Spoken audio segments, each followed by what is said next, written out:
Hace 5000 años, en un tiempo en que Grecia y Roma eran solo un sueño, una civilización concibió lo imposible y construyó lo inimaginable. Los egipcios trabajaron a una escala mucho mayor que ningún otro pueblo en milenios. Enriquecidos por sus conquistas y facultados por sus dioses, los indómitos faraones de Egipto construyeron el primer monolito de piedra del mundo antiguo. El edificio más alto, el dique más antiguo, la fortaleza más impenetrable, la ciudad más grande y el mayor monumento al ego de un gobernante. Es un claro mensaje. Cuidado con Egipto. Los constructores egipcios redefinieron los límites arquitectónicos. Pero su camino hacia la gloria eterna estuvo plagado de sangre, traiciones y rotundos desastres.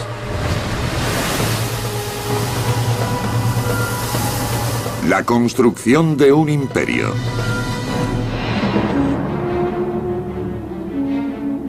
Comienzos del verano, año 3000 a.C. Empiezan a formarse nubes sobre las tierras altas de Etiopía, a 1200 kilómetros al sur de la frontera egipcia. Poco después, la llovizna se convierte en torrente y los arroyos se despiertan con una violenta crecida de agua, removiendo el cieno de color sangre, quemado por el sol del este de África. Más adelante, estas corrientes se combinan para formar el Nilo Azul, que discurre durante 1300 kilómetros hasta desembocar en su río hermano, el Nilo Blanco, en Sudán.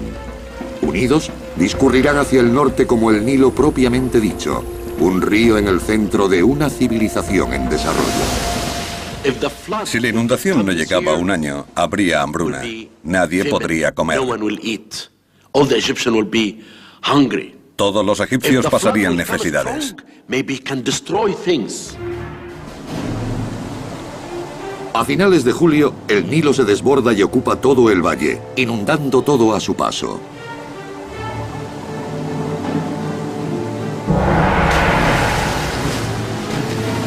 Durante 1000 kilómetros desde el sur de Egipto hasta el mar Mediterráneo, arrasa pueblos ribereños y miles de personas se quedan sin hogar.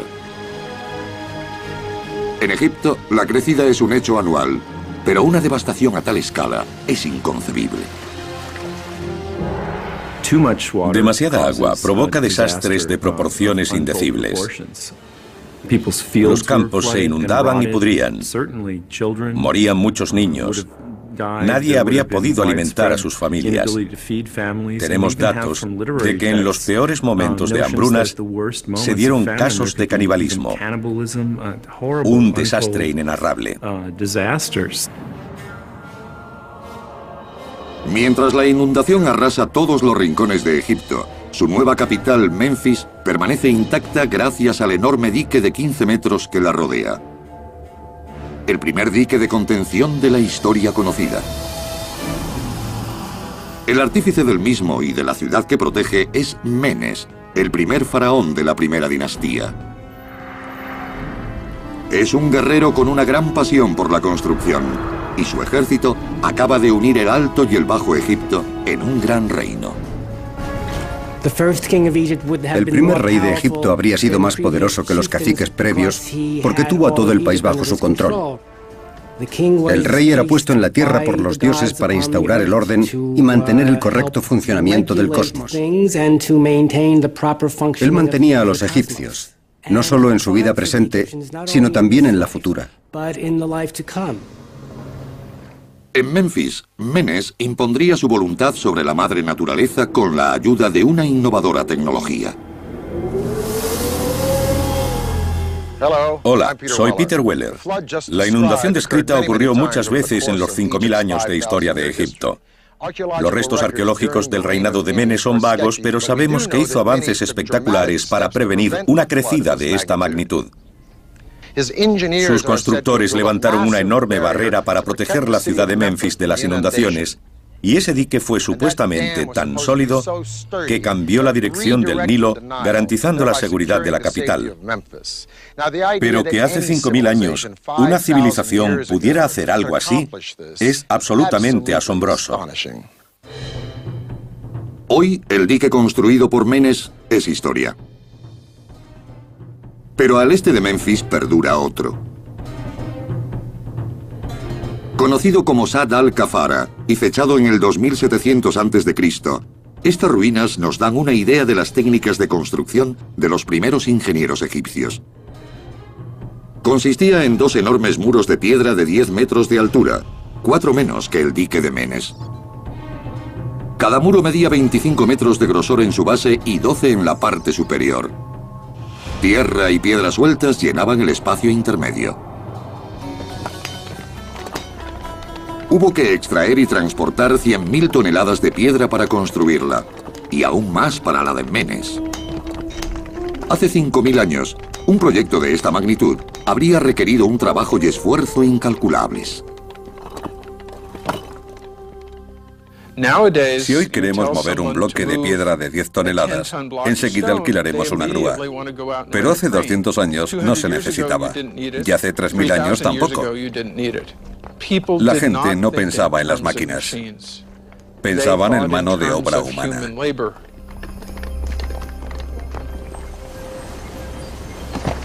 Mientras que el dique de Menes duró milenios, las pruebas arqueológicas sugieren que la presa de Sad al-Kafara fue un fracaso monumental. Hoy hay una brecha de 33 metros de ancho en el centro, lo que sugiere que se rompió debido, en parte, a la presión del agua que tendría que haber contenido. Debió haber una inundación en un punto crucial de la construcción. El agua lo barrió todo y lo arruinó.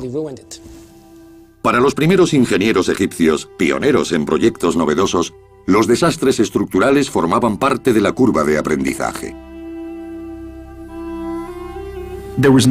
No había precedentes en el tipo de construcciones que se les ocurrían. Querían representar el poder de los faraones, y si se fijaban en el paisaje, solo podía guiarles la naturaleza. Se necesitó mucha imaginación y el uso de materiales naturales.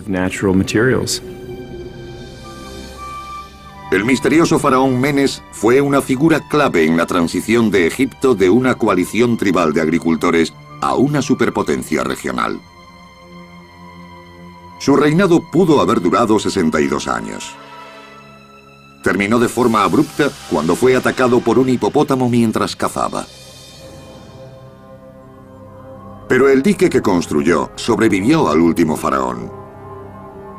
Fue la piedra angular del legado de construcciones egipcias, un logro que impulsaría a generaciones de faraones a intentar proyectos más grandes y audaces.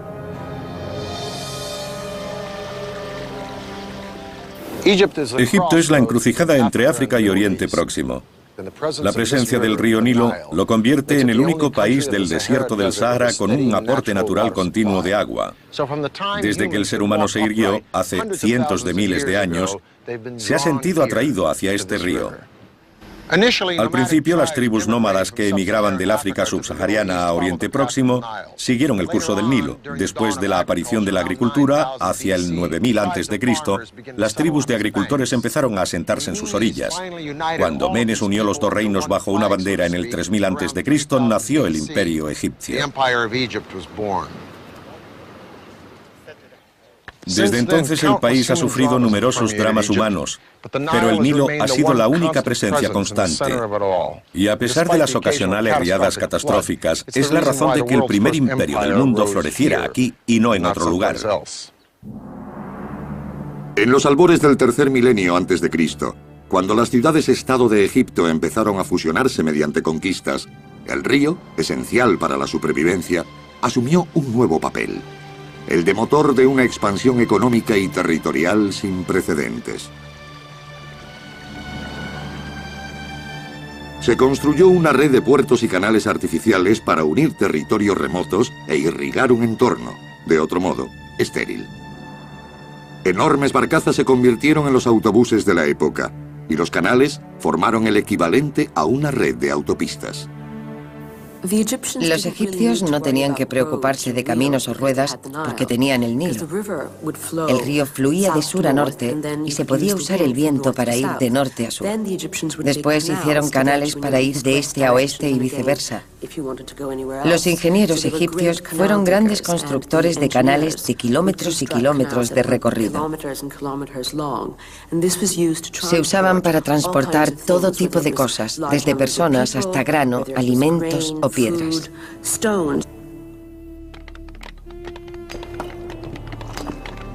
Casi 2000 años antes de que los romanos levantaran sus primeras cabañas de adobe, los faraones estaban construyendo a una escala sin precedentes. Y por primera vez en la historia, la tecnología empezaba a revolucionar no solo el modo de vivir de la gente, sino el de morir. En ningún otro lugar quedó mejor plasmado el ingenio que en sus espléndidas tumbas reales. El concepto de la otra vida del antiguo egipcio es muy diferente al de cristianos o judíos. Es mucho más palpable. La muerte nos necesita. Su supervivencia es importante para el funcionamiento adecuado de las cosas. Las tumbas son casas subterráneas porque en la muerte también se vive. Es el hogar para después de la muerte.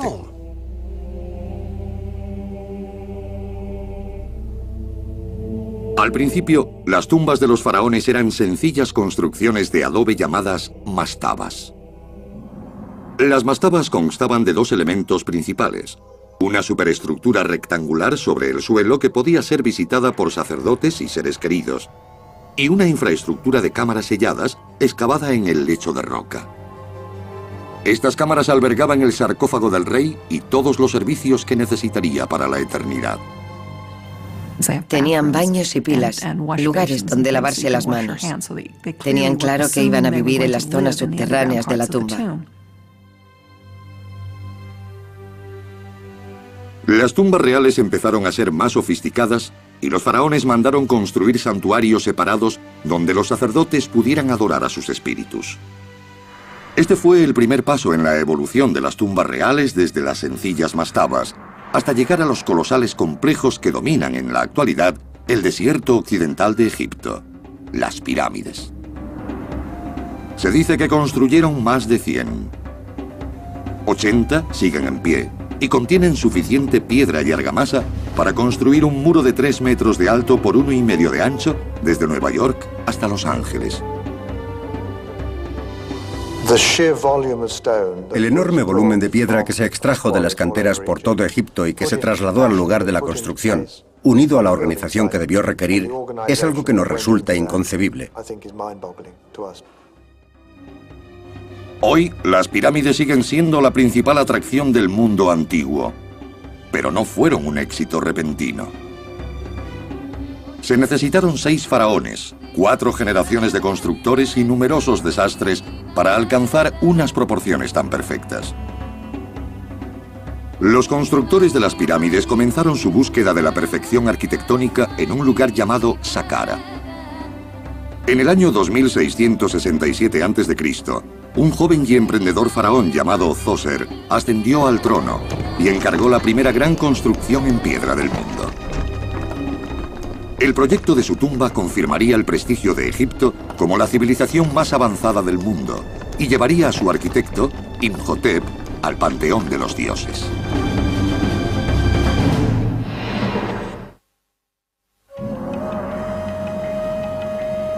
(2667 a.C.) En Egipto es coronado un nuevo rey, Zoser, el segundo gobernante del Imperio Antiguo. Zoser tendría fama de monarca sabio y pío. Incluso 2000 años después de su muerte, seguiría siendo el modelo a imitar por otros faraones. Durante su reinado fue tan popular que dejó de ser un mero mortal en la mente de sus súbditos y se convirtió en el primer faraón en ser deificado. Fue adorado después en la dinastía 19 como el abridor de piedras, lo que es muy significativo. Relacionaron a Zoser con el descubrimiento de la piedra. Uno de los primeros actos de Djoser al subir al poder fue preparar su última morada. Encargó la construcción de su complejo funerario, el lugar de descanso eterno que tendría un papel vital en su vida eterna. Era una idea tradicional. Los reyes de Egipto llevaban siglos construyendo espléndidas tumbas, pero esta vez el resultado sería revolucionario. Aparte de por su tamaño sin precedentes, la tumba de Djoser se diferenciaría de la de sus predecesores en una cosa fundamental. No sería de ladrillos de adobe como las anteriores, sino de piedra. El resto del mundo, las Américas y Europa, no habían llegado aún ni a apilar unas cuantas rocas. Hubo actividad en Mesopotamia, donde se conserva mucha arquitectura de adobe, pero Egipto parece ser el único país que usó piedra en aquella época. Para construir su tumba soñada, Djoser contó con su mano derecha, un arquitecto de orígenes humildes llamado Imhotep. Imhotep no solo fue el arquitecto jefe del faraón, también fue administrador, sumo sacerdote y visir, un papel equivalente al de primer ministro. Pero sería su innovador trabajo en el complejo funerario del faraón lo que le procuraría gloria inmortal. Incluso los romanos, grandes ingenieros por derecho propio, lo venerarían un día en su altar. Pero la revolución arquitectónica de Imhotep, que culminaría con la construcción de la primera pirámide del mundo, no surgió de forma repentina. Al principio se dispuso simplemente a construir la mastaba más grande y majestuosa de Egipto. Lo primero era elegir el lugar de enterramiento del faraón. Elegir el emplazamiento de una tumba era un asunto muy complicado. El sol sale por el este y se pone por el oeste. Y si el faraón iba a ser como el dios sol, debería ser enterrado en el oeste. Las tumbas deberían dar al este. Así los muertos verían el sol naciente con la promesa de la resurrección. Djoser eligió Saqqara, un cementerio sagrado que databa de la era del faraón Menes. Estaba situado en la orilla occidental del Nilo, junto a la capital de Menfis. Una vez elegido el lugar, la siguiente tarea consistiría en reunir la mano de obra. Para construir su puerta a la otra vida, el faraón dependería del sudor de sus súbditos. Cuando se piensa en los esclavos, recordamos lo que ocurrió en Estados Unidos antes de la Guerra Civil. Y Egipto no tenía ese tipo de esclavos. Pero la idea de que egipcios de a pie fueran a trabajar a la Gran Pirámide por devoción no deja de ser una exageración. Los obreros eran recompensados con comida, cerveza, ropa y descuentos en los impuestos. Estaban organizados en cuadrillas de unos 20 hombres. En total, se reclutaron 500 cuadrillas con un total de unos 10.000 hombres para la construcción del complejo funerario. Además, se llamó a miles de mujeres para que mantuvieran a los hombres bien vestidos y alimentados. Lo más importante a la hora de levantar una pirámide no es solo la técnica constructiva, sino también la administración. ¿Cómo organizar a más de 10.000 obreros? Vivían en barracones, 55 hombres en cada uno. Iban a extraer piedra en las canteras. Después tenían un día libre en el que iban a cazar o a pescar en el Nilo. Con mano de obra suficiente, Imhotep decidió construir el primer conjunto monumental de piedra del mundo. Pero antes de empezar a levantar, tenía que trabajar hacia abajo. Empezó excavando un pozo funerario vertical de 7 metros de ancho por casi 30 de profundidad para albergar el sarcófago del faraón. A continuación, los obreros excavaron un segundo pozo para poder bajar el cuerpo. Junto a la cámara funeraria habría una serie de salas subterráneas que servirían de palacio en la otra vida. A unos 300 metros al sur, se vació una segunda tumba en el lecho de piedra. Como muchos faraones antes y después que él, Djoser tendría 2 tumbas. Cada una serviría para un fin espiritual esencial. En la más septentrional, su cuerpo momificado descansaría en paz. En la meridional se colocarían sus órganos internos embalsamados y sellados en canopes. Durante la momificación, una de las partes más importantes era vaciar el cuerpo de todos sus órganos internos, porque si se quedaban dentro, el cuerpo se pudría y reventaba. Se sacaban los pulmones, el hígado, el estómago y los intestinos, y se secaban usando una mezcla de sal y bicarbonato sódico. Unas semanas después, cuando se habían secado, se limpiaban, se untaban de aceite, se envolvían en vendas y se colocaban en cajas.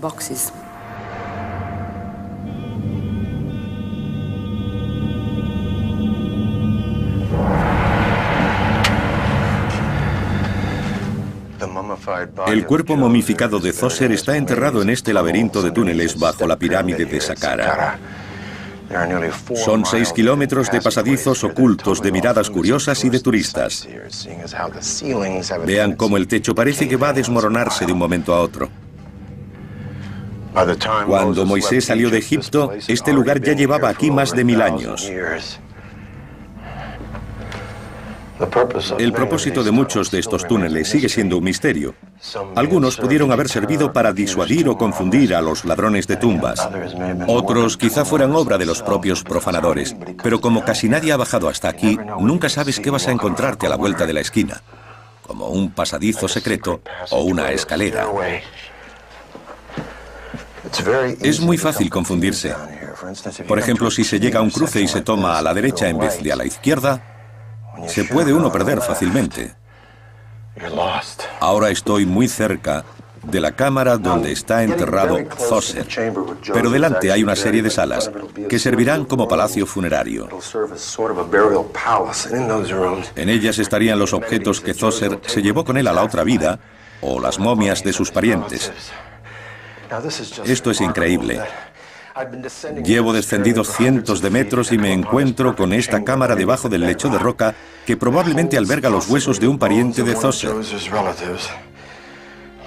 Como esto.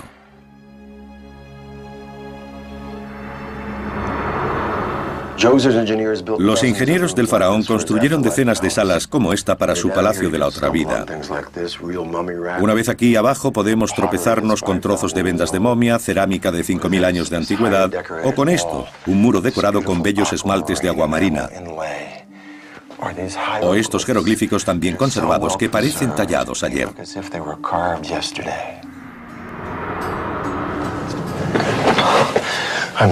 Estoy sentado sobre los escombros de la cámara funeraria de Zoser. Sobre mí hay una enorme rampa. Habrían hecho descender su cuerpo para que pudiera descansar aquí. Esta sala es el centro del complejo funerario del faraón.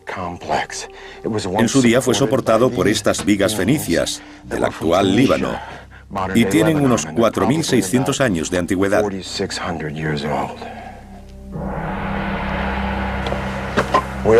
Hemos llegado tan abajo como es posible. Algunos dicen que esta zona es anterior a Zoser. Aquí hay un sarcófago de alabastro que contuvo probablemente a un pariente del faraón. Sobre nosotros está la pirámide. Es el primer edificio de la Tierra hecho de piedra, pero lo que vemos en la superficie solo cuenta la mitad de la historia, porque ahí abajo está el auténtico palacio de Zoser, el palacio de su muerte, que corresponde a un poderoso faraón que contó con los mejores arquitectos de Egipto para la tarea.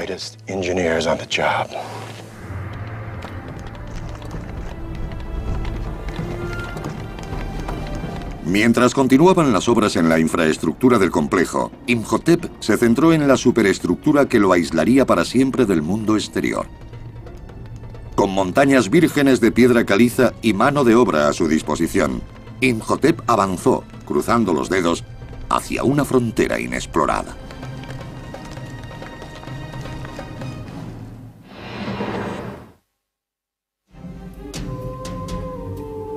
(2659 a.C.) Siglos antes de Stonehenge, los egipcios trabajaban en la primera megaconstrucción de piedra del mundo, una colosal tumba para el faraón Zoser. Al frente del proyecto, Imhotep, el arquitecto real. En una ladera de piedra caliza cerca de Saqqara, Miles de obreros eran los primeros en trabajar en una joven industria, la extracción de piedra. Perfeccionaban un sistema para cortar, extraer y transportar bloques enormes. Su primer desafío fue dividir la cara de la colina en bloques simétricos. La extracción se hacía abriendo surcos golpeando con piedras. Era un gran esfuerzo. Cortaban los lados y desprendían los bloques. Labraban la cara inferior y los sacaban de la cantera. Cuando se extraían las piedras, había que arrastrarlas sobre un desigual terreno desértico hasta el lugar de la construcción, usando cuerdas, trineos, músculos y sudor. Parece que ya tenían ruedas, pero para arrastrar objetos pesados sobre la arena, la rueda no es lo más recomendable. Eran mucho más apropiados los trineos, que fue lo que usaron. Con el proyecto en buenas manos, Zoser se centró en fortalecer su imperio. Fue el primero en iniciar labores mineras en la península del Sinaí, engrosando las arcas de la nación, con un constante suministro de turquesas y cobre. Amplió las fronteras de Egipto hacia el sur, hasta Asuán, la llamada primera catarata del Nilo, que seguiría siendo la frontera meridional del país durante gran parte de su historia. 10 años después de subir al poder, el faraón se sentía con fuerzas, y la tradición egipcia dictaba que el trabajo en su tumba debía continuar hasta su muerte. Con la obra terminada y con tiempo de sobra para construir algo mejor y más grande, Imhotep puso sus miras en el cielo y comenzó una serie de ampliaciones que revolucionarían la arquitectura. Sobre su mastaba añadió una más pequeña, encima una tercera y después una cuarta, apilándolas como capas de una tarta. Con los bloques de piedra firmemente en su sitio, decidió hacer algo más grande, extendiendo los 4 escalones hacia el oeste y añadiendo 2 más encima. La tumba de Zoser tomó gradualmente una forma que ningún egipcio había visto antes. La innovadora forma terminaría siendo conocida como pirámide escalonada. Es como si Imhotep hubiera resuelto en la forma arquitectónica de una sola construcción toda la evolución que va desde los sencillos montículos que existían antes hasta las enormes pirámides que se harían después. Después de casi 2 décadas de trabajo, la pirámide escalonada de Zoser alcanzó 20 pisos de altura. Y rodeándola, un complejo en construcción que terminaría siendo el modelo a seguir en los enterramientos reales.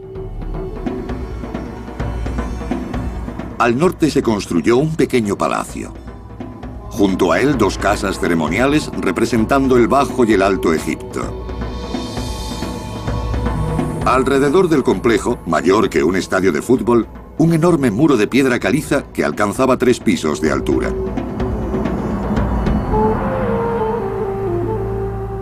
Hoy, como antiguamente, el único modo de entrar al complejo es a través de un pasillo flanqueado por las primeras 40 columnas de piedra erigidas sobre la tierra. Cada una tiene una altura de 10 metros y su disposición es prueba de la innovadora ingeniería de la época de Imhotep. El arquitecto temía que sus columnas pudieran caerse, por lo que las unió mediante un muro para proporcionarles apoyo. Lo hicieron así, porque no sabían que se podía construir una columna exenta. Era un avance arquitectónico, y todo se hacía por ensayo y error. Zoser murió en el 2648 a.C. Sus 19 años de reinado demostraron ser una era de innovaciones constructivas sin precedentes. Cuando los habitantes del Nilo conocieron su muerte, llegaron de los rincones más remotos de Egipto para presentarle sus respetos. Habría una enorme procesión saliendo del valle con sacerdotes, plañideras que irían mesando sus cabellos y llorando por la muerte de su rey. Es posible que un joven llamado Snefru estuviera allí presenciando la despedida final de Zoser. Snefru crecería a la sombra de la pirámide escalonada y un día gobernaría Egipto. Como faraón, se obsesionaría con lograr la perfección constructiva. Pero su incansable búsqueda de una pirámide mejor lo llevaría al desastre.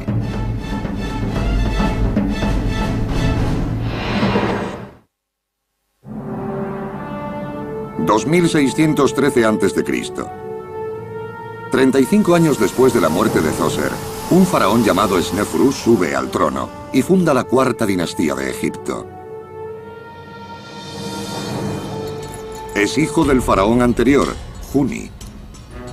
Pero su madre es una reina menor, así que para consolidar su derecho al trono, se casa con su hermanastra, Eteferes, cuya sangre real es más pura. Entre la realeza del antiguo Egipto, este tipo de alianzas incestuosas era algo corriente.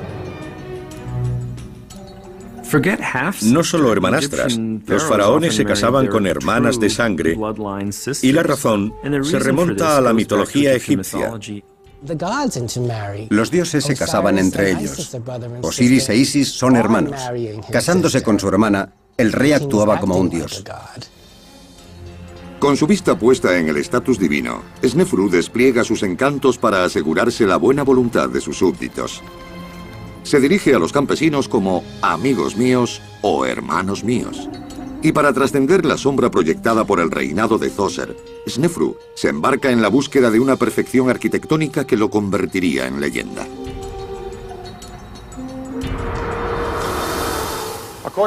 Según los griegos, había 7 maravillas en el mundo antiguo: los jardines de Babilonia, el coloso de Rodas, el templo de Diana en Éfeso y las pirámides de Egipto entre ellas. Pero de todas esas maravillas, solo las pirámides han sobrevivido a los estragos del tiempo y el hombre.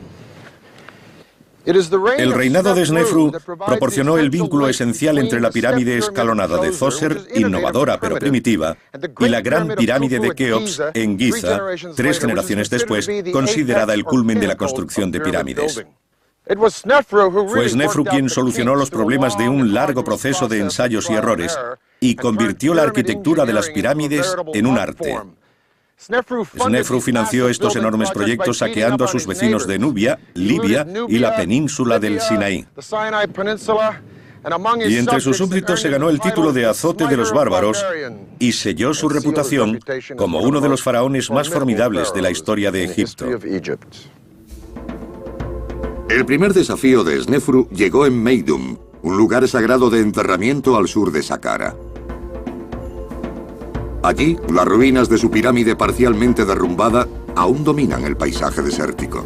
La pirámide de Meidum es un puzzle. No sabemos si se ha ido derrumbando, si robaron la piedra o sencillamente está inacabada.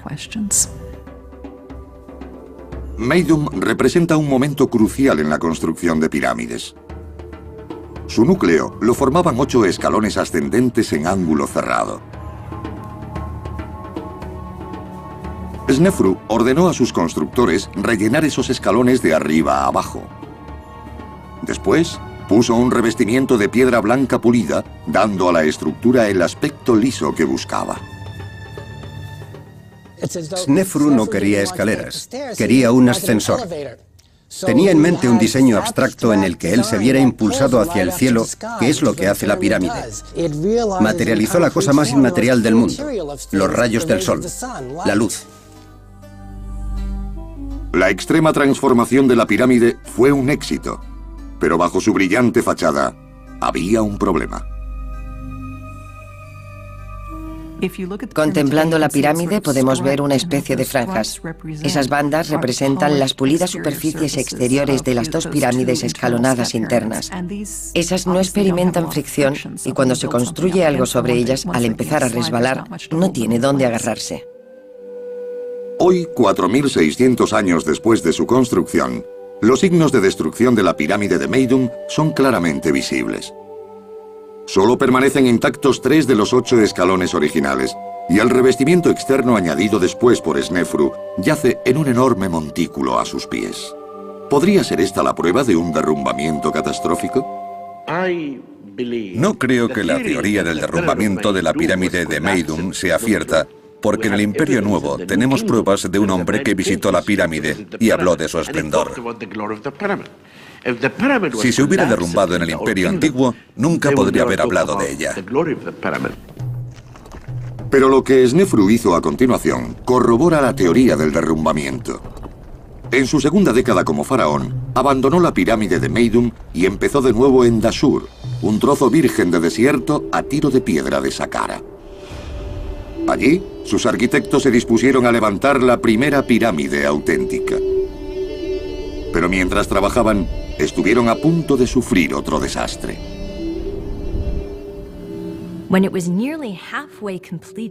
Cuando estaba a medio terminar, hubo un problema que provocó daños en la estructura.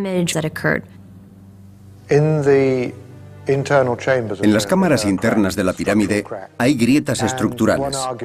Uno de los argumentos que se da es que la pirámide se construyó sobre un lecho de roca inestable. Mientras trabajaban, empezaron a aparecer grietas que los obligaron a reducir el peso. Snefru no pensaba abandonar su segunda pirámide a pesar de los fallos. Sus hombres apuntalaron la estructura ampliando su base en más de 4 metros por cada lado. Mientras seguían ascendiendo, hicieron algo mucho más drástico. Cambiaron abruptamente el ángulo de inclinación de 54 a 43 grados. Hoy, el delicado monolito es conocido como la pirámide romboidal. La pirámide romboidal es una de mis favoritas. Demuestra que el hombre intenta corregirse. Aunque Snefru estaba decidido a completar la pirámide romboidal, hay una prueba arqueológica que sugiere que no estaba satisfecho con ella. Otra pirámide, a casi 2 kilómetros al norte. Las inscripciones encontradas cerca indican que esta, conocida como la pirámide roja, también perteneció a Snefru. Habiendo fracasado 2 veces en la construcción de la primera pirámide de caras lisas de la historia, Snefru se lo jugó todo y usó todos los bienes que le quedaban, mano de obra, dinero e ingenieros, en un último empuje final hacia la gloria.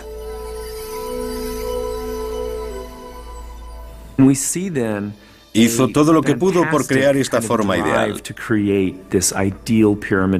Debió ser un sueño tan ansiado que no le importaron los enormes gastos a los que tuvo que hacer frente.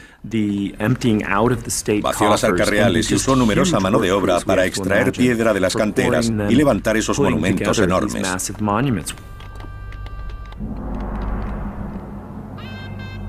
Construir una tercera pirámide significaría sangrar a todo el imperio.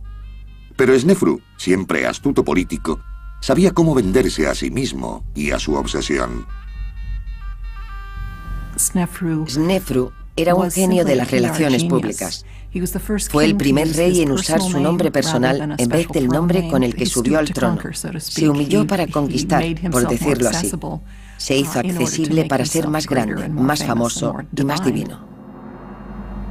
En un intento de evitar los problemas estructurales que los había acosado antes, los arquitectos de Snefru buscaron un ángulo de inclinación más gradual. También fortalecieron la base usando enormes bloques de mejor piedra caliza. Los bloques habrían sido enormes.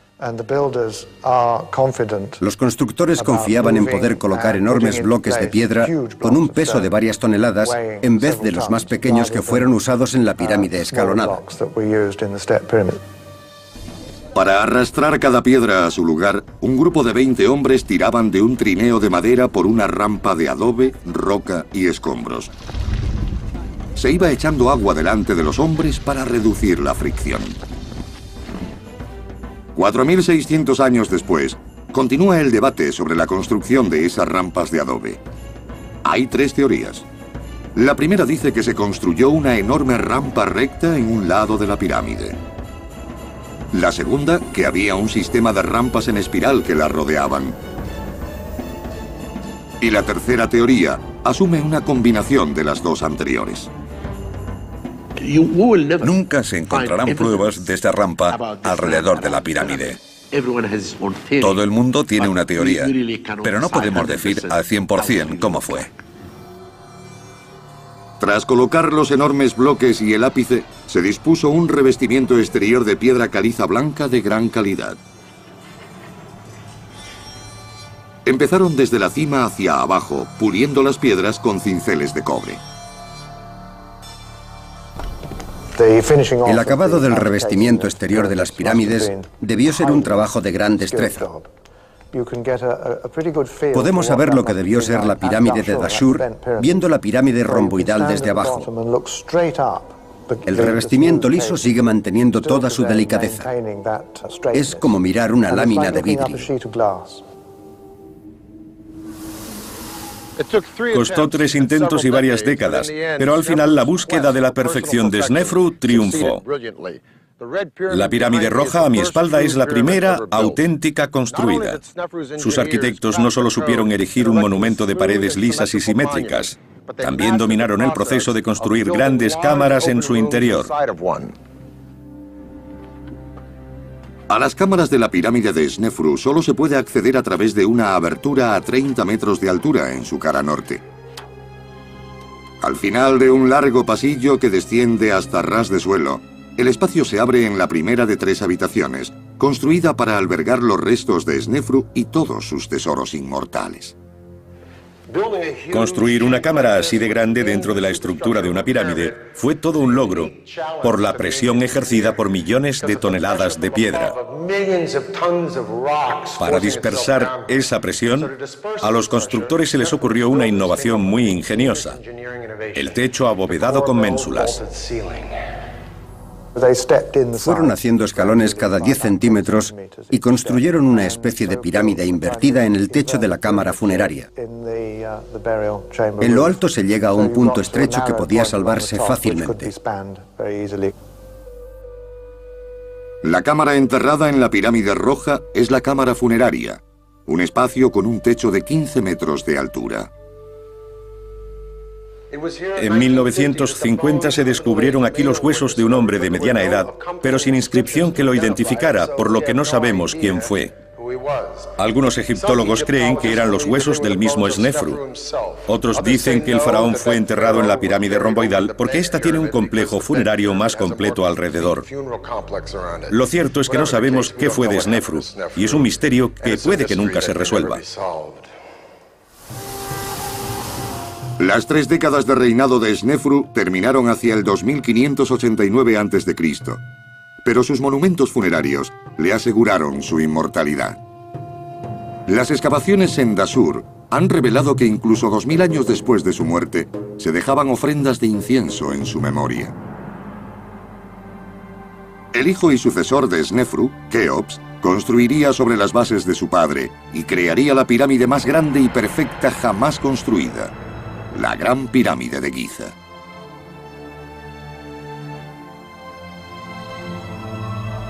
Las 4 caras son casi perfectamente simétricas, elevándose en un ángulo exacto de 51 grados. Cuando Keops construyó este imponente monumento, el antiguo imperio de Egipto estaba en la cima de su riqueza y poder. Pero 4 siglos después, el gran imperio de los constructores de pirámides se sumía en la oscuridad.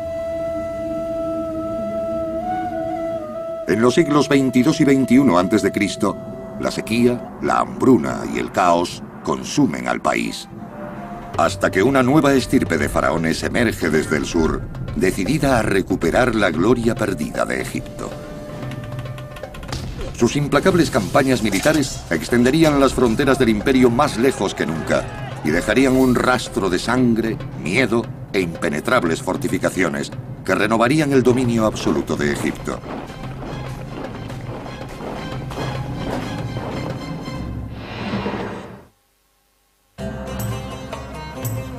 ...1864 a.C. Un faraón destaca en una devastadora campaña de conquistas en Nubia, imperio medio de Egipto. Una época recordada por generaciones posteriores como la Edad de Oro. El faraón es Sesostris III.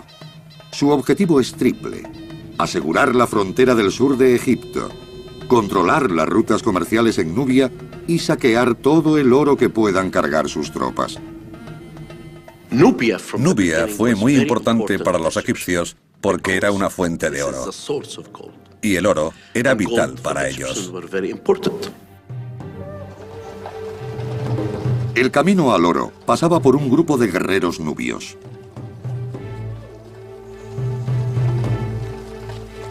Aunque Sesostris podía enorgullecerse de tener un gran ejército bien organizado, los nubios tenían un arma letal.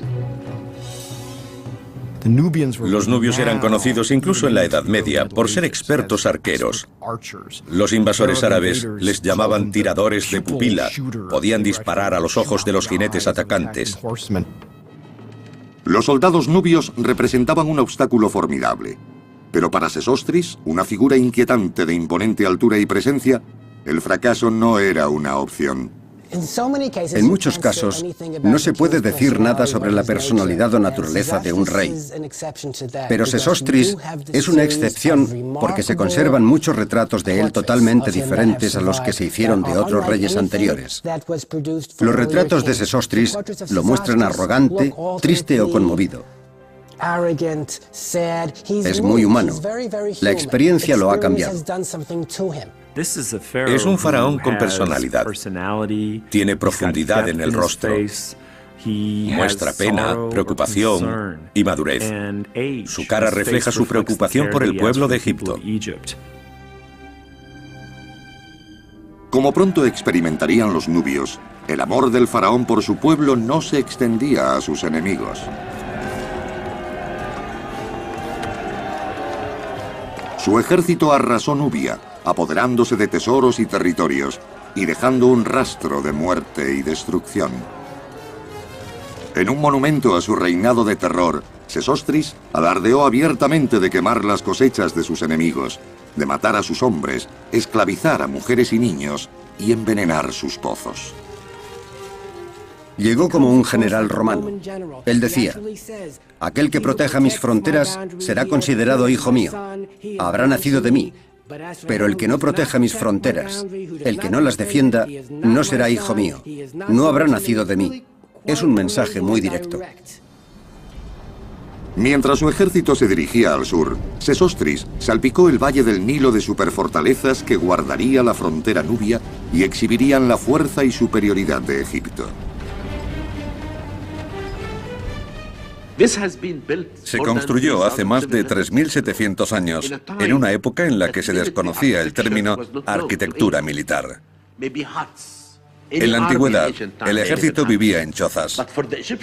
Pero los egipcios fueron muy inteligentes al pensar así, porque sabían que Nubia era importante. Y sabían que el peligro podía venir de allí.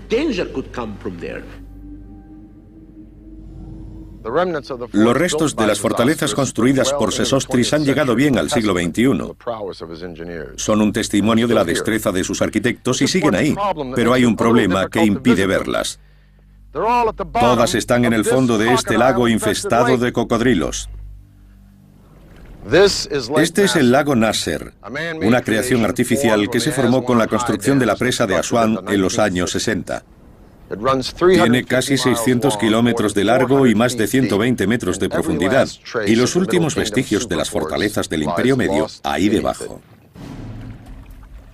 Una de las mayores superfortalezas de Sesostris se construyó en Buchen, puesto comercial desde el Imperio Antiguo. La fortaleza de Buchen era tan grande como 2 campos de fútbol y utilizó tecnología similar a la de las fortalezas europeas de la Edad Media. En todo el mundo mediterráneo antiguo no se había visto nada como la fortaleza de Buchen. Una de las razones de que sea tan importante desde el punto de vista constructivo es porque tiene varias capas de defensa. Había sitio para que se colocaran los arqueros y pudieran disparar en varias direcciones contra el enemigo invasor. Fuera de esos muros había un foso y después otro muro.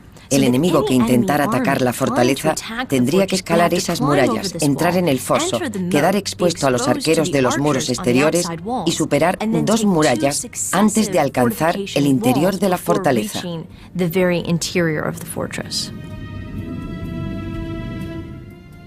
La fortaleza Buchen podía albergar a 1000 soldados, incluyendo a los nubios cautivos, que eran obligados a servir 6 años en el ejército del faraón. Al final de su reinado, La red de fortalezas de Sesostris se extendía 300 kilómetros al sur de Asuán, hasta el actual Sudán. Fortaleció el dominio de Egipto sobre la región. Sesostris reinó 39 años. Siglos después de su muerte, en 1831 a.C., sus guarniciones siguen defendiendo la frontera nubia. Pero no siempre serían controladas por los egipcios. En el transcurso de los 2 siglos siguientes, sus conquistas se fueron debilitando, mientras el Imperio Medio se venía abajo. Se volvió frágil, se debilitó. Kerma creció como potencia en Nubia y las fortalezas pasarían a sus manos aparentemente sin signos de grandes conflictos o destrucciones. Mientras los soldados nubios volvían a aparecer por el sur, una tribu guerrera de Oriente Próximo, conocida como los Hyksos, conquistó el norte. El otrora glorioso imperio egipcio se marchitaba. Egipto estuvo bajo asedio durante los siguientes 100 años. Pero en el siglo XVI a.C. surgiría un nuevo imperio de faraones nativos y reestablecería la antigua prominencia del país. Entre sus gobernantes se encontraría una reina que rompería las barreras y reivindicaría un poder absoluto 14 siglos antes del nacimiento de Cleopatra.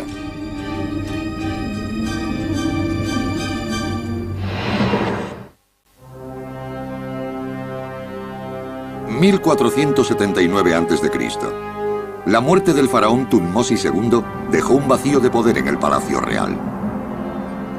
Su hijo, concebido con una concubina, Tutmosis III, es proclamado rey, pero solo es un niño y no puede gobernar solo.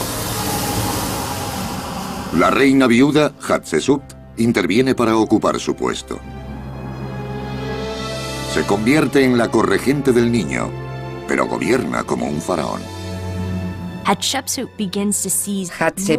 empieza a tener cada vez más poder político y en el 7º año del reinado conjunto con Tutmosis III se hace llamar a sí misma rey. Se suponía que Hatshepsut no podía ser rey, porque en el antiguo Egipto ese trabajo estaba reservado a los hombres. Las mujeres no podían gobernar. Para que el sexo no fuera un problema, Hatshepsut simplemente lo cambió. Su silueta empezó a parecer la de un hombre. Llevaba la tradicional barba egipcia y su cuerpo no mostraba las características femeninas. Para ser tomada en serio como faraón, sabía que debía hacer edificaciones como tal. Y para inmortalizar su reinado, ordenó la construcción de un enorme templo funerario en la orilla occidental de Tebas, ciudad natal y sede del poder de los faraones del Imperio Nuevo. Serviría como santuario a su espíritu tras la muerte y perpetuaría su relación con los dioses. Para construirlo contó con el arquitecto Senemmut, un plebeyo que tenía una relación muy especial con ella. A mucha gente le gusta pensar que Hatshepsut y Senemmut eran algo más que amigos profesionales. Lo cierto es que se conserva un grafiti obsceno con sus nombres encima, mostrándolos en posturas comprometidas que alimentó los rumores.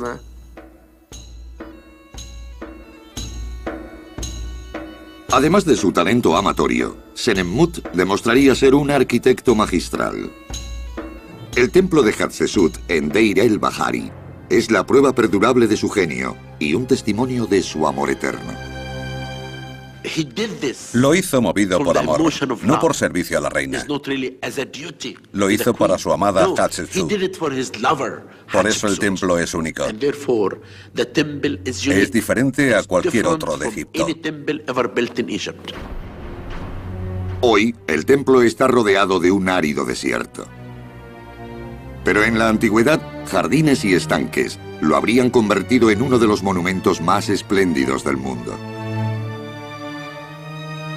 El templo se levanta en 3 niveles de terrazas, construidas en la falda de una escarpada pared de piedra caliza. Las terrazas están interconectadas por una amplia escalera central. Los pisos superiores se sustentan sobre largos pórticos con columnas. En los muros del interior de uno de ellos hay relieves que representan la concepción divina de Hatshepsut. El templo de Hatshepsut fue un gran vehículo de propaganda. Hay una escena en la que se muestra al dios Amón acercándose a su madre. Después hay un momento íntimo en el que es concebida Hatshepsut con la ayuda de varias diosas. La siguiente escena describe un gran recibimiento por parte de los dioses y cómo estos la aclaman como reina divina. En Deir el-Bahari, el arquitecto Senenmut logró crear un templo único para un faraón muy singular. El proyecto tardó 15 años en completarse, durante los cuales Tutmosis, el joven faraón, se hizo adulto. Pronto reclamaría su derecho al trono.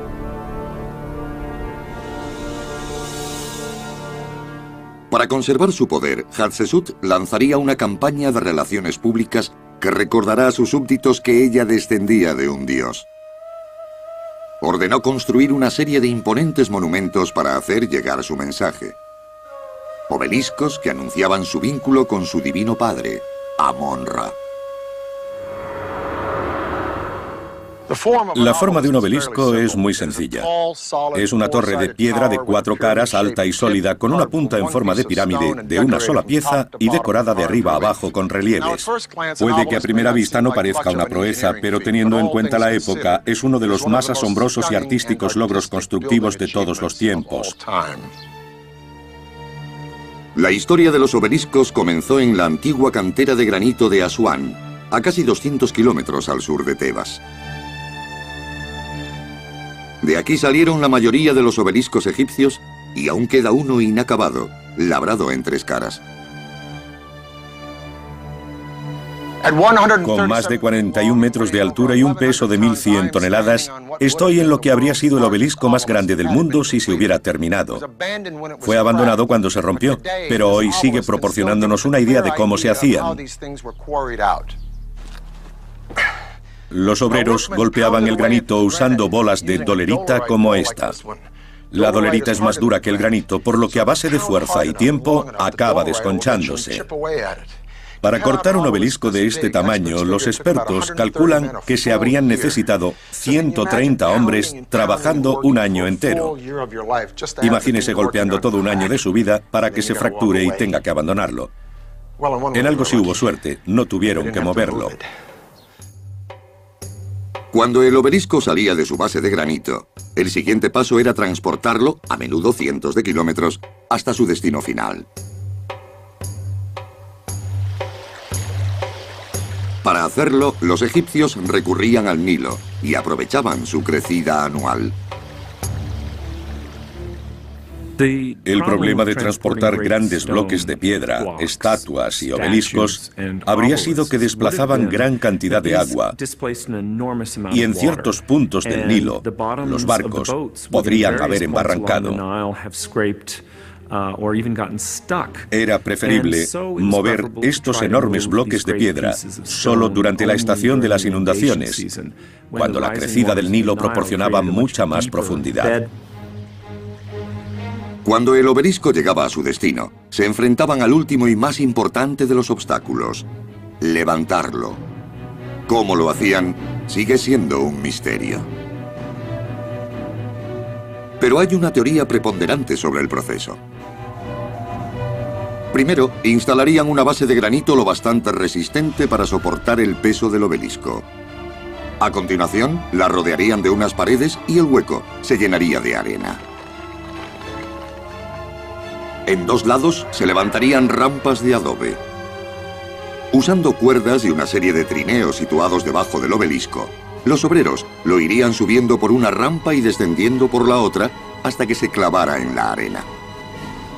Entonces la arena se iría retirando gradualmente mientras los obreros continuaban tirando del obelisco hasta que se asentaba directamente en su base. Desgraciadamente para Hatshepsut, su reinado no terminó tan bien. Alrededor del 1459 a.C., su amado arquitecto Senenmut desapareció repentinamente sin dejar rastro. Al año siguiente, la propia reina murió en misteriosas circunstancias. la mujer más poderosa de Egipto, la patrocinadora del logro arquitectónico más moderno del imperio, se desvanecía calladamente en la historia. No podemos decir cómo murió. No se ha encontrado su cuerpo. Hallamos su tumba, pero aún no se ha descubierto su cuerpo. Es otro misterio al que nos enfrentamos. 35 siglos después sigue sin haber pruebas. Pero hay un principal sospechoso, el hijastro de Hatshepsut, Tutmosis III. El heredero legítimo dominado por su madrastra pudo haber sido el último en reír. Después de subir al poder, las estatuas y monumentos de Hatshepsut fueron destruidos y su nombre fue eliminado de los registros oficiales. Tutmosis se convertiría en un gran conquistador, ampliando las fronteras del imperio más que ningún otro faraón, desde la actual Siria hasta el centro de Sudán. Después de Tutmosis III, Egipto dominó esos territorios como nunca antes. Se convirtieron en vasallos del rey egipcio. En ese sentido, fue un conquistador. 1200 años después de que se construyera la primera pirámide, Egipto estaba en la cima de su poder. Pero cuando parecía invencible, aparecería un faraón rebelde cuya radical visión del mundo haría temblar el imperio desde sus cimientos. Su insaciable deseo de poder absoluto daría lugar a la construcción de una nueva capital ideada para colocarlo como el centro del universo.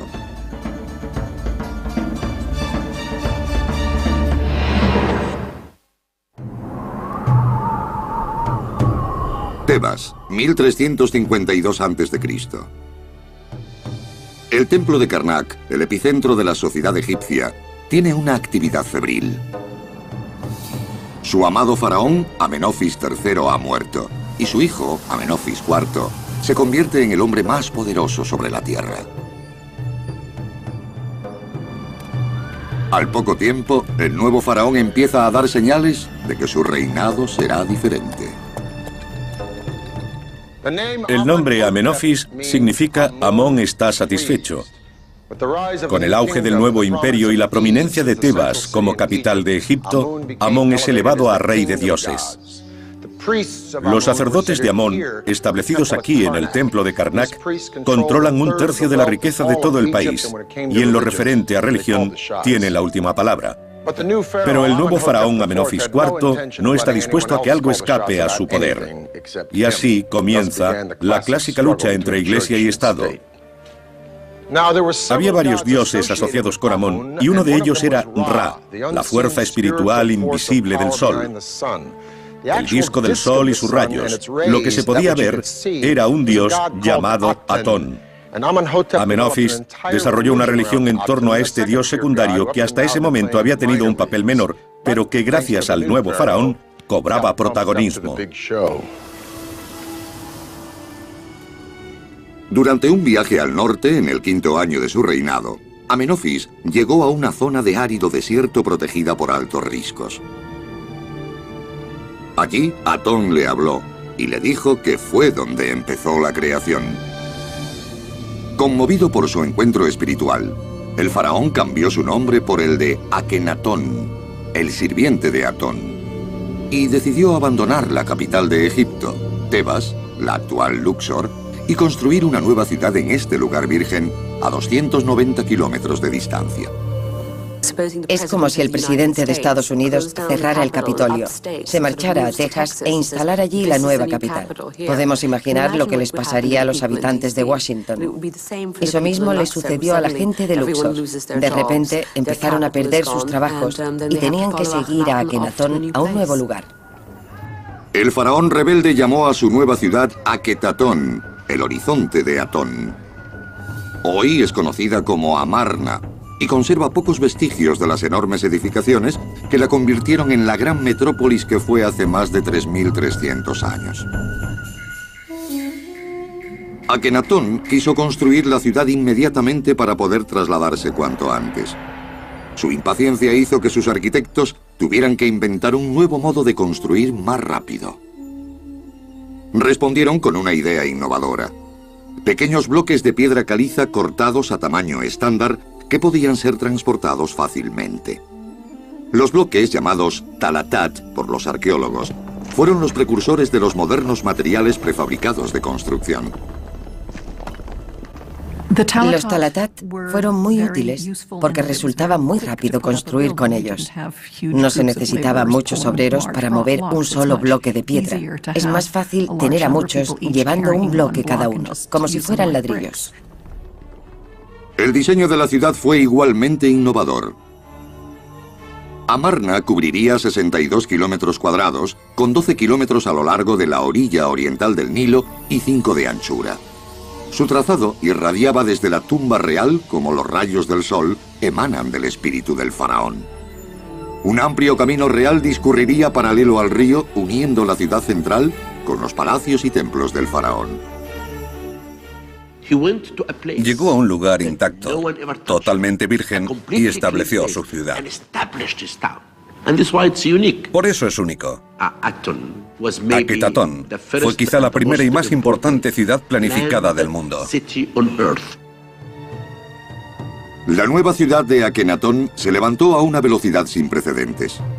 A los 2 años de su fundación, ya albergaba a 20.000 personas y tenía todos los servicios necesarios para mantener a una población floreciente. Los límites de la ciudad quedaron marcados por grandes relieves llamados estelas fronterizas. Algunas han sobrevivido, y sus inscripciones transmiten sin lugar a dudas qué terrenos hay entre ellas. El faraón había creado su propio universo en Amarna, situándose él y su familia en el centro de todo. En todas las representaciones de Amarna, todo aquel que no perteneciera a la realeza aparece inclinado ante Akenatón y la familia real. Parece que exigía que todo el mundo se inclinara ante su presencia de un modo nunca visto con los faraones precedentes. El rey Sol tenía 4 enormes palacios en la ciudad, cada uno con su propia finalidad personal y espiritual. El único que se conserva de modo perceptible es el Palacio del Norte. Aquí se han encontrado restos de animales y espectaculares pinturas murales con aves salvajes, lo que indica que fue este el retiro privado del faraón. Pero también hay restos de un frondoso jardín. Y los cimientos de una sala del trono con columnas, donde Akenatón pudo haber recibido a visitantes importantes. La obsesión del faraón por los excesos también se extendió a los santuarios de Amarna. A 3 kilómetros al sur del Palacio del Norte están las ruinas de un complejo conocido como el Pequeño Templo de Atón. La palabra pequeño es inexacta. El complejo cubre 6.000 metros cuadrados, más del doble que la Casa Blanca.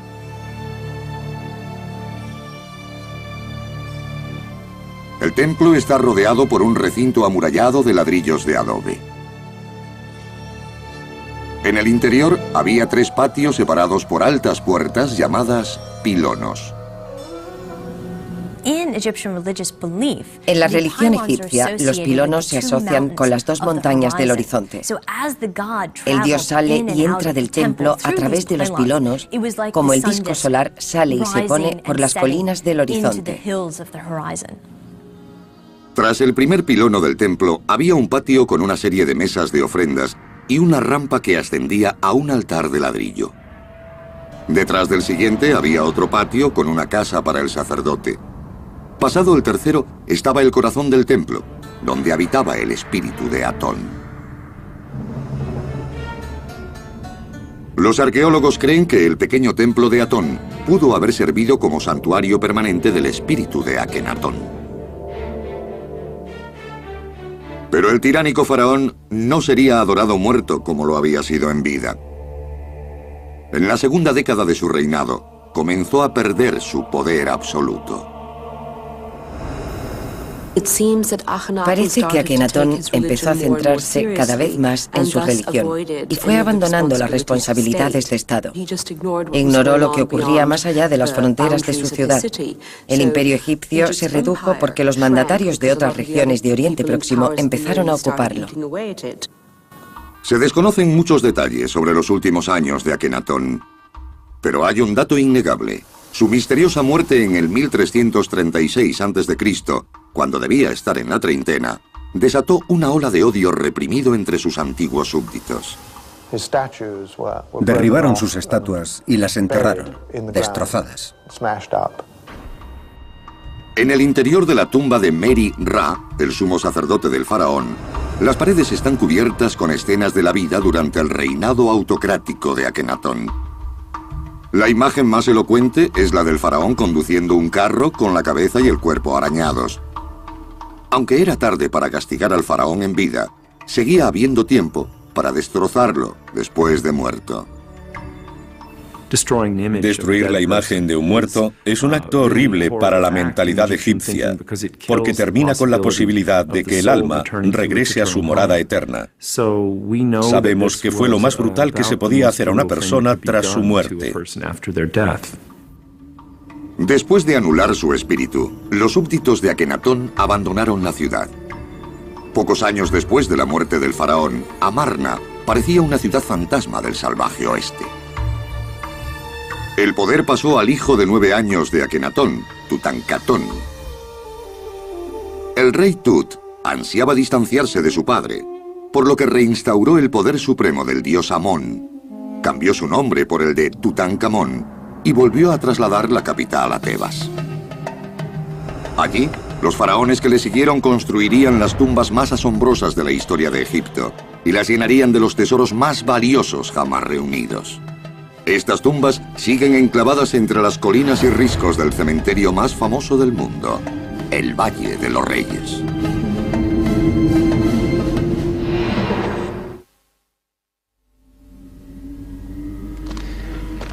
(1280 a.C.) El sol sale por la orilla occidental de Tebas y empieza otra semana al servicio del faraón para los obreros que viven aquí en el pueblo de Der el Medina. Todas las mañanas estos hombres se despiden de sus mujeres e hijos y comienzan una caminata de 1 hora hasta su trabajo al otro lado de estas montañas, en un lugar conocido hoy como el Valle de los Reyes. Ahora asociamos este lugar con el faraón Tutankamón, popularmente conocido como Rey Tut, cuya momia fue encontrada en 1922. Pero oro y objetos personales aparte, la tumba de Tut es una de las más pequeñas y sencillas de todo el valle. La tumba empezó a construirse 40 años después de que fuera enterrado durante el reinado de Seti I. Cuando Seti llegó al poder en el 1294 a.C., heredó un frágil imperio. Egipto llevaba 6 décadas tambaleándose por culpa del caótico reinado de Akenatón. Existía la necesidad de recuperar el poder egipcio y llevarlo a su esplendor tradicional, devolviendo al imperio las cotas alcanzadas bajo Tutmosis III. Seti I se enfrentaba a un verdadero reto, ya que quería recrear ese imperio. Seti era un soldado curtido en batallas que había servido como jefe supremo del ejército. Con la disciplina y determinación esperadas de un veterano militar, restauraría el orden en el reino y el poder absoluto en el trono. Su estrategia descansaría en 2 tácticas probadas: la conquista y la construcción. Seti dejaría su huella en el templo de Karnak con la legendaria Sala Hipóstila, una de las maravillas de la arquitectura antigua. Era un vasto bosque de 134 columnas, algunas con una altura de un edificio de 7 pisos. Las columnas son tan anchas que se necesitan 10 hombres para rodear una. Los antiguos egipcios quisieron hacer una gran sala. Desgraciadamente, no supieron dominar el espacio interior. Así que si se quiere una sala grande, hay que llenarla con gran número de columnas. Escondida en un rincón de Karnak, hay una columna inacabada que revela cómo levantaron los constructores de Seti los inmensos pilares de piedra pulida. Primero se llenaba la zona alrededor de la base de la columna con piedras y escombros. Después se subían las piedras labradas y se iban colocando una sobre otra. Cuando se llega al techo, se empieza a quitar la tierra y se decoran las superficies de columnas y paredes. Al final, cuando se han retirado todos los escombros y revestimientos, se tiene una columna perfecta. Mientras que las columnas de la sala hipóstila sustentaban el legado arquitectónico de Seti, los relieves de las paredes reafirmaban su persona. El faraón estaba decidido a reclamar el territorio noreste, perdido durante el periodo de Amarna. Lanzó una serie de ataques militares en Siria y Palestina, donde se apropió de puertos fenicios y rutas comerciales. Los relieves de Karnak muestran a Seti capturando y matando a prisioneros de guerra durante esas campañas. Mientras los soldados aterrorizaban a los vecinos de Egipto, los obreros de Seti preparaban su morada eterna en el Valle de los Reyes. Allí, el ritmo de trabajo fue lo más parecido a una cadena de montaje. Primero, un equipo de canteros empezó a tallar la tumba con cinceles de cobre. Iban equipados con lámparas de aceite que se sabía cuánto tardaban en apagarse. Si agotaban las lámparas, los patrones sabían que habían trabajado el tiempo estipulado, pero si no, sabían que les engañaban. Los enlucidores iban detrás de los canteros, cubriendo las rugosas paredes de una capa de yeso y cal para alisarlas. Cuando las paredes estuvieran preparadas, llegarían los artistas y trazarían el boceto del maestro. Los bosquejos se harían con tinta negra. Después llegaría el maestro y los corregiría en rojo. En algunos lugares aún se conservan las correcciones. Se ve dónde se equivocaron. Los dibujos identificaban al faraón con el dios Sol Ra y representaban su viaje por el inframundo durante la noche. En la cámara funeraria de la parte posterior de la tumba, ese viaje culminaría con la ascensión del faraón a la mañana siguiente para comenzar su viaje celestial. Cuando estas escenas estuvieran esbozadas, las paredes pasarían a manos de los escultores, que cincelarían meticulosamente la superficie que rodea a cada dibujo para crear un relieve tridimensional. Algunos se especializaban en manos, otros en caras. Había diferentes personas trabajando en varias partes de la pared de la tumba. Cuando la pared estaba terminada, entonces se pintaba. A medida que los equipos de obreros se adentraban en la montaña, iba quedando claro que la tumba de Seti sería diferente a cualquier otra. Comenzaba con un gran pasillo en la entrada que descendía antes de llegar a un pozo vertical diseñado para recoger agua de lluvia y ladrones. La profanación de tumbas era un peligro constante. Gracias a documentos encontrados en Der el Medina, el pueblo donde vivían los ladrones, sabemos que de vez en cuando los involucrados en robos de tumbas eran descubiertos y procesados. Si los ladrones lograban pasar el pozo, al otro lado se encontrarían con una trampa, una falsa cámara funeraria. Era lo bastante grande para ser la tumba de un faraón, pero vacía y sin terminar, haría creer que no había nadie enterrado allí. Pero bajo el suelo, a la izquierda de la falsa cámara, se ocultaba una escalera secreta. Llevaba a otro largo pasadizo que conducía a la auténtica cámara del faraón. Allí es donde fue enterrado Seti I. La tumba de Seti es fantástica. No se había encontrado nada así antes. Aunque hay otras tumbas muy bonitas en el Valle de los Reyes, la suya es la más decorada de todas. Seti I, cuyos triunfos construyendo y guerreando habían devuelto a Egipto su gloria anterior, murió inesperadamente en el 1279 a.C. Un examen de su momia indica que tenía menos de 40 años. Tras la muerte de Seti, la antorcha pasó a su hijo, Ramsés II. Ramsés sería padre de más de 100 hijos. Sobreviviría a la batalla más legendaria del antiguo Egipto y llenaría cada rincón del imperio de enormes monumentos a su ego. Su reinado de 67 años marcaría la cima de la gloria de Egipto y plantaría las semillas de su desaparición.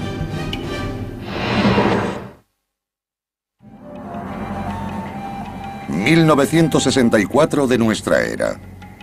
Un ejército internacional de ingenieros y arqueólogos se disponen a salvar uno de los monumentos más valiosos del antiguo Egipto.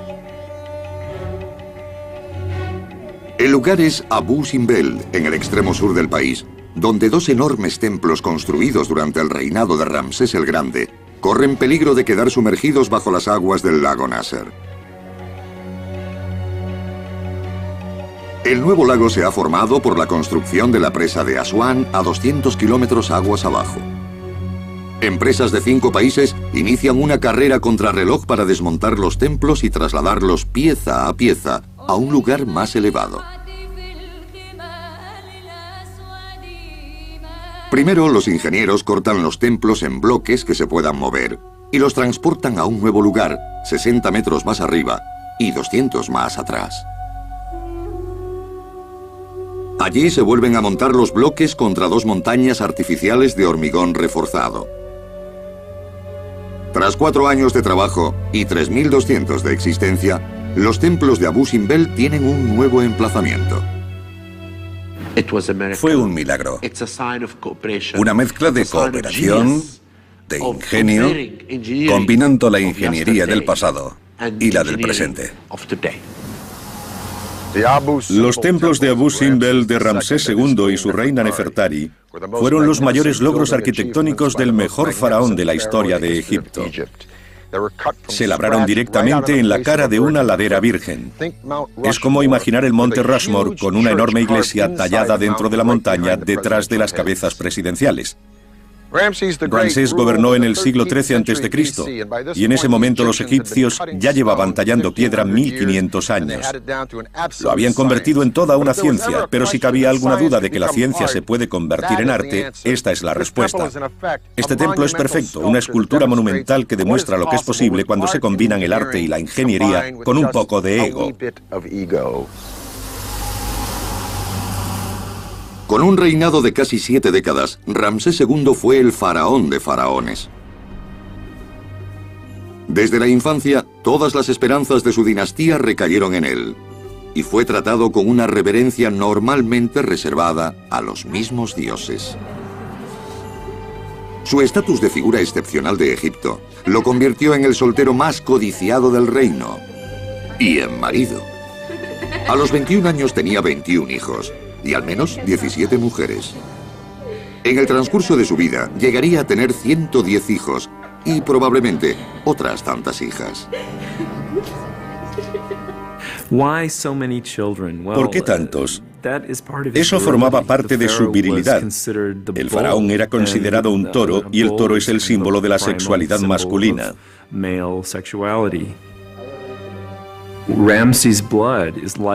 Su sangre se propagaría en tales proporciones que 1000 años después habría cientos de miles de personas que aún llevaran genes de Ramsés el Grande.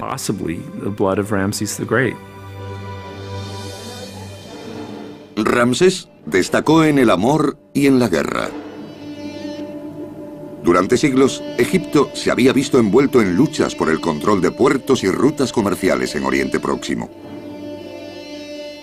El padre de Ramsés, Seti, había hecho avances, pero la tribu dominante de la región, los hititas, seguían siendo una gran amenaza. Como su padre, Ramsés se levantaría en armas para ampliar sus fronteras. Atacaría al reino hitita en Siria con 20.000 hombres, la mayor fuerza conocida en la historia de Egipto. En aquel momento ya tenían carros, arcos dobles y una serie de nuevos instrumentos bélicos. Fueron los mejores guerreros del mundo antiguo. Aunque las fuerzas del faraón eran formidables, los hititas contaban con más soldados.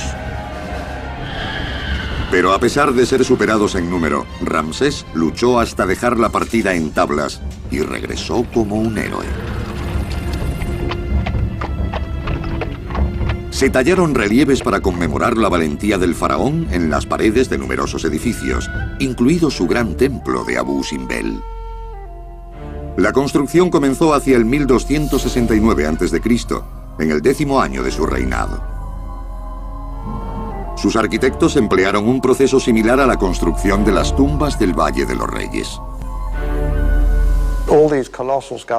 Todas esas colosales esculturas habrían sido talladas por un colectivo de personas trabajando al mismo tiempo. Lo sabemos gracias a las representaciones de la tumba de Rek Mira, que muestra las tareas en el templo. Los escultores están trabajando en estatuas tridimensionales de gran tamaño, cincelando la cara, los hombros, los brazos, el cuerpo y las piernas. Gracias a este esfuerzo comunal, crearon una obra de arte de proporciones perfectas. Las estatuas de Ramsés en el exterior del gran templo tienen 21 metros de altura, lo que las convierte en las más grandes esculpidas en Egipto. En el interior hay un templo cavado en la piedra. Solo el primer atrio tiene 8 estatuas más del faraón. Más allá, hay una serie de cámaras, un segundo atrio, un santuario y cámaras más pequeñas que podrían haber servido de almacén para las ofrendas sagradas. El diseño del templo transmitía un claro mensaje a todos los que entraban. Ramsés el Grande era un dios entre los vivos.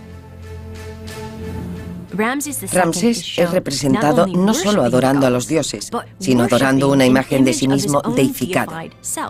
Es Ramsés II faraón adorando a Ramsés II Dios. Y todo ocurrió durante su reinado. El centro del templo es su santuario, a más de 60 metros en el interior de la montaña. Dentro hay 4 estatuas de los dioses más poderosos de Egipto. Ptah, el creador, Amón, el dios supremo, Ramsés, el dios viviente, y Ra, el dios sol. 2 veces al año, el 22 de febrero y de octubre, los rayos del sol naciente iluminan las caras de los 3 dioses asociados con él, Ramsés, Ra y Amón. Algunos egiptólogos atribuyen significado a estas fechas, como el cumpleaños del faraón y su coronación. Otros dicen que es pura casualidad. Es muy normal. Si buscamos en nuestra casa, seguro que encontramos un lugar en que el sol dé en un lugar determinado 2 veces al año. Es algo natural. Junto al gran templo hay otro en honor de la reina más amada por Ramsés, Nefertari. Aunque el faraón pudiera tener a todas las mujeres que quisiera, su corazón pertenecía solo a ella. Las representaciones que conservamos de Nefertari nos la muestran como una mujer muy bella. Debió ser espectacular. Hay inscripciones que dicen que fue la mujer por la que soplaba el viento del norte. En la fachada exterior de su templo hay 6 estatuas, 4 de Ramsés y 2 de Nefertari, cada una de 10 metros de altura. Es el templo más antiguo de Egipto en el que las estatuas de la reina miden lo mismo que las del rey, subrayando así su relevancia singular. Igual que Ramsés II es deificado en su templo, Nefertari lo es en el suyo. Se la muestra como la diosa Hathor. Se convirtió en una divinidad como su esposo.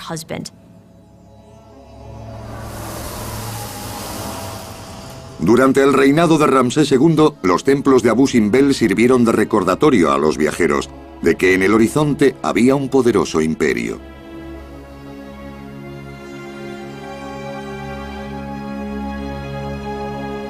Ese imperio, con casi 2000 años de esplendor, pasaría el siguiente milenio en declive.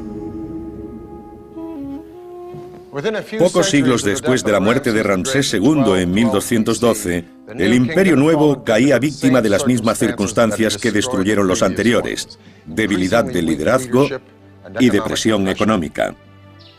Con los siglos, conquistadores extranjeros como nubios, libios, asirios, persas, incluso Alejandro Magno y los griegos tomaron Egipto.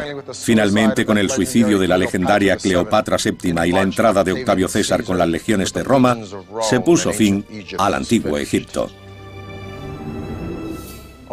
Con el tiempo, estos templos quedaron enterrados por la arena del desierto, perdidos en la historia como la civilización que los construyó.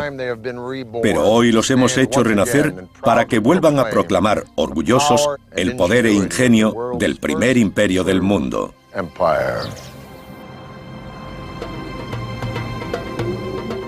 Los egipcios sentaron las bases de la edificación. Fueron los inventores de la construcción. Sin la ayuda de ordenadores o grúas, los arquitectos egipcios crearon obras de arte monumentales que atestiguan no solo su sofisticada comprensión de los principios arquitectónicos, sino su habilidad para utilizar gran número de hombres y materiales. Los egipcios trabajaron a una escala mucho mayor que ningún otro pueblo en milenios. Debieron tener una gran confianza en sí mismos y en su capacidad constructiva. Pero los imponentes edificios que dejaron son resultado de algo más que granito, piedras y mano de obra. Resumen un genio sin parangón, una tecnología incomparable y el comienzo de la eterna lucha de la humanidad para construir un puente entre lo humano y lo divino.